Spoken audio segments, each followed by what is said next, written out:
If you want to be successful financially, these three things can help you more than anything else I know of. And I've tried to look at this objectively for many years. Number one, tithe and put God first. Now, I'm not saying that, well, you're a preacher, you got to say, nope. I'm just telling you what I know works. And I have counseled with people that made everything from $150 to $200 a week, to one person I talked to and I counseled who made $750,000 a year. And you know which one couldn't tithe? The one that made $750,000 a year. Ladies and gentlemen, tithing is 10% of what you make. Anything less than that is not a tithe.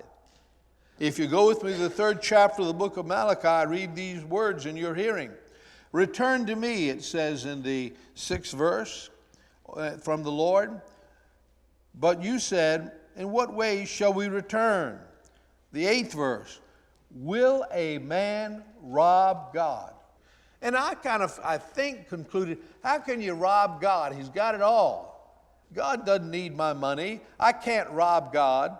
But then I read this passage of Scripture, and then I realized robbing isn't about God, it's about me. And he went on and he said, will a man rob God? Yet you have robbed me. But you say, in what way have we robbed you? And he said, in tithes and offerings. I came to that place in time that as we were growing and I was developing as a Christian, I began to get a burden, you might call it, or a stimulation, or guilt almost, like, all these years you're still only tithing. You don't do anything but tithe. And I'm thinking, I always had an answer for that. Say, yeah, most people don't do that. God ought to be kind of grateful. I wouldn't have said that, but I kind of felt, hey, look, here I am, a preacher. I'm working for a lot less money than I could probably make if I was off on my own, and I still give 10% of my income. And I realized, as some of you did, it doesn't matter any of those things. What matters is, what does God want you to do?